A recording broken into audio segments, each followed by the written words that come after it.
বাহ, কত বছর পরে বাড়িতে এলাম, সবকিছু দেখে মনে হচ্ছে এই আগের মতোই আছে সবকিছু। হ্যাঁ হ্যাঁ ভাইজান, সবকিছু আগের মতো আছে। আগে ঘরে চলেন, তারপরে কথা হবে। আরে বিশ্রাম তো। তোর পান খাওয়ার অভ্যাসটা এখনো যায়নি? হ্যাঁ, দেখে মনে হচ্ছে একেবারে চুল দাড়ি পেকে তো মুরব্বী হয়ে গেছিস। ভাইজান গ্রামের মানুষ সারা দিন ক্ষেত খামারে কাম করে, এছাড়া শহরের মানুষের মতো তো এত সৌন্দর্য বোঝে না। আসেন তো ভাইজান, ঘরে আসেন, একটু আরাম করবেন। আরে বিশ্রাম তো নেবো। হ্যাঁ, আসছি ভাতিজির বিয়েতে, এত তাড়াতাড়ি ক্লান্ত হয়ে পড়লে চলবে? আরে আমি হলাম বড় চাচা, আমার একটা দায়িত্ব আছে না? আচ্ছা, পরি কোথায়? পরীকে দেখছি না যে। পরি আছে ভাইজান, পরি, পরিমা প্রতি গায় দেখ কেডা আইছে। আসছি বাবা। মা কেডা এসে? তোর বড় চাচাই, যা সালাম কর। আসসালামু আলাইকুম চাচা। ওয়ালাইকুম আসসালাম। মাশাআল্লাহ, অনেক বড় হয়ে গেছে। কেমন আছিস রে মা? আলহামদুলিল্লাহ চাচা, ভালো আছি। আপনি কেমন আছেন? হ্যাঁ, আমি ভালো আছি, কিন্তু কি ব্যাপার, পরির হাতে মুরগি কেন? ভাই সাহেব, আপনারা আইবেন দেখে পরিমাই মুরগিটা ধরছে, রাইন্দা আপনাকে সবাই খাওয়াইবো। জানেন চাচা, এই দুষ্ট মুরগিটার কত বড় সাহস! সারাদিন আমগো উঠানের দান খায়, কিন্তু মিনাগো বাড়িতে ঘুরা বেড়ায়। আজকে এটারে ধরছি, সুন্দর করে রান্না করে সবাই মিলে মজা করে খামু। রান্না করে খাওয়াবে? হ্যাঁ, আচ্ছা ভাইজান, এত বছর পরে বাড়িতে আসছেন, আমার আদরে বাতিদা কোথায়? এই যে চাচা, আমি আসছি।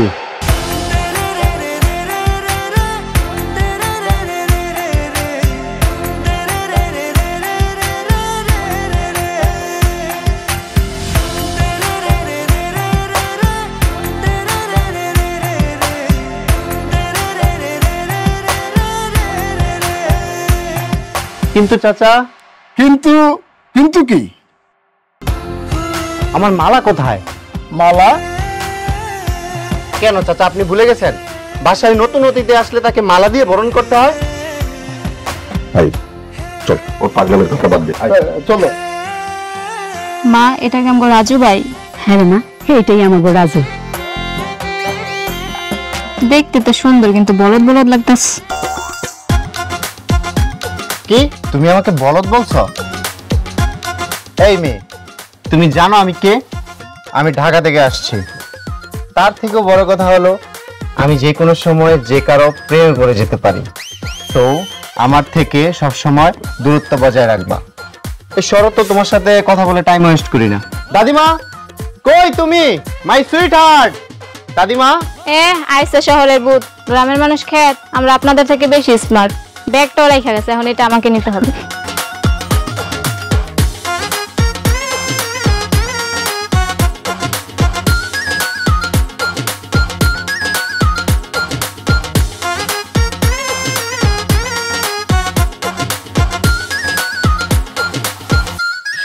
এতদিন পর আমার কচি জামাইটা বাড়িতে ফিরে আইলো, অথচ কেউ ফুলের মালা দিয়ে তারে বরণ করলো না।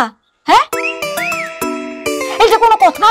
সেটাই তো, আমি শহর থেকে গ্রামে আসছি, অথচ ফুলের মালা তো দূরে থাক, আমাকে এক গ্লাস শরবত দিল না। ডার্লিং, তুমি ছাড়া আমার কদর কেউ বুঝলো না। এবারে যা তো, গামলা ভইরা পানি নিয়ে আবি, আইন না আমার জামাইয়ের পাউডার ভালো করে চুবাইয়া ঘুষা ঘুষা ধুইয়া পরে গামছা দিয়ে মোছাই দিবি, যা। ইস, বুড়া বয়সে ঢং। তোমার কচি জামাইয়ের পা তুমি নিজে দো। তোমার জামার পা তুমি সাবান দিয়ে দিবা না সোডা দিয়ে দিবা, এটা তোমার ব্যাপার। আমি এখন পারুম না, আমার হাতে এখন মেলা কাম। এই মুরগিটা জবাই দিয়ে রান্না করতে হবে। আমি গেলাম। এই দাঁড়াও। ও, তুমি মুরগি জবাই করবা? আমি আবার অনেক ভালো মুরগি জবাই করতে পারি। আজকে আমি, চলো তোমাকে এই কাজে সাহায্য করি। যাবেন যেহেতু।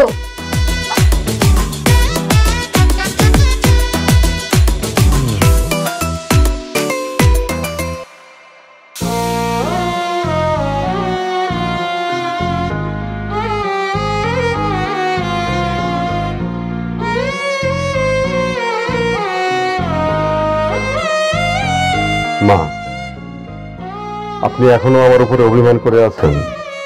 আমি মরলে একবারে এসে মাটি দিতি, এতদিন পরে গ্রামে আসনে কি দরকার?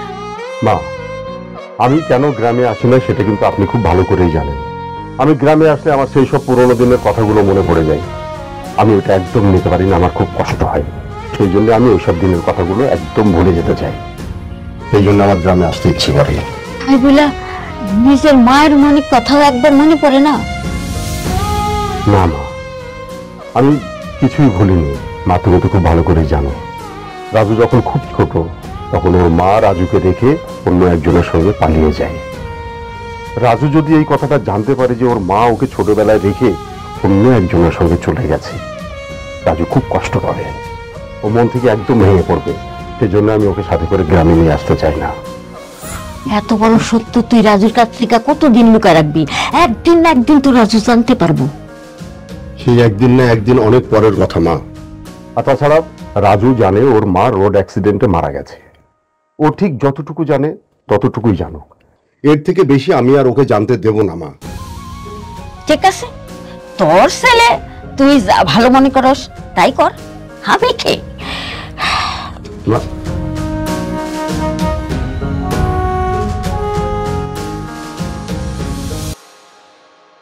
শোন মোরগ, তুই কিন্তু মোরগ হইল একজন মানুষ। তুই যে আমার দাদির বাড়ির গোলার দান খাইয়া মিনাগো বাড়িতে গিয়ে চাষাবাদ করস, এইটা কিন্তু ঠিক না। বুঝলাম না ব্যাপারটা। ওই কিসের চাষাবাদ করে রে? অন্যের বাড়ির মুরগি ডিম পারে, আর সেই ডিম থেকে বাচ্চা জন্ম নেয়, আর সে বাচ্চা জন্মদানে ওই সাহায্য সহযোগিতা করে।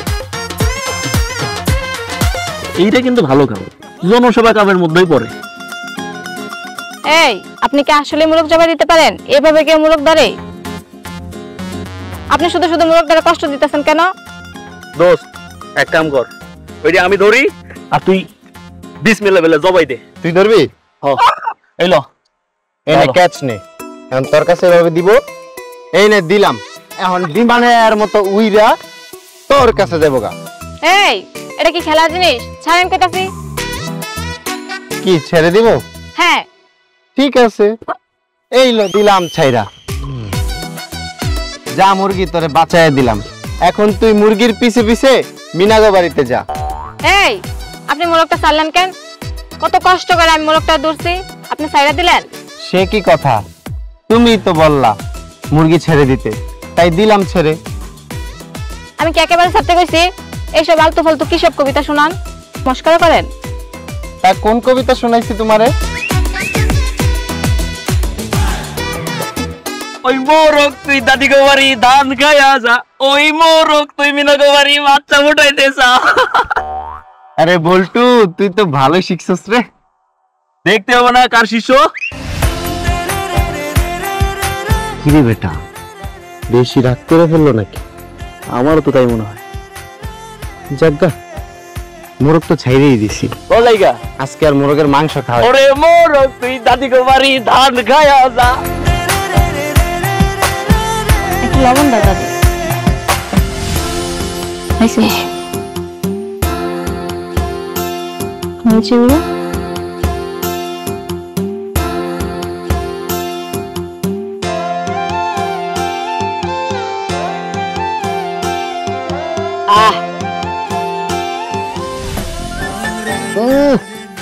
নাতিন, তুই যে মজা কইরা মাছ খাস, মন ডায় কয় যেন তোর হাতটা সেটা খাইয়ালাই।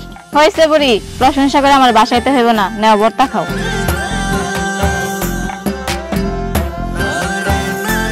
ও নাতিন, একটু মনে তেঁতুল দিলে ভাল লাগতো, বেশি টক হইলে মজা লাগে। বুইলা বয়সে তো টক টক করে কেরে। কয় মাস? হ্যাঁ তুই কি কর? হ্যাঁ, কয় মাস? পুরে মরে গেছে কবে? হ্যাঁ, অনেক কথা কয় একটা যেমনি। বুইলা মারলে কি হয়েছে? শহর থেকে তোমার কচি জামে এসে না। ও তলে তলে এত শয়তান করে তুমি কইরা শুনবি? কি আমার নিয়ে কেউ কথা হইতেছিল নাকি?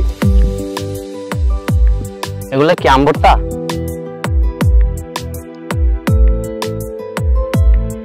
বাহ, ভর্তাটা তো দারুণ হয়েছে। তো একটু ঝাল বেশি হয়েছে।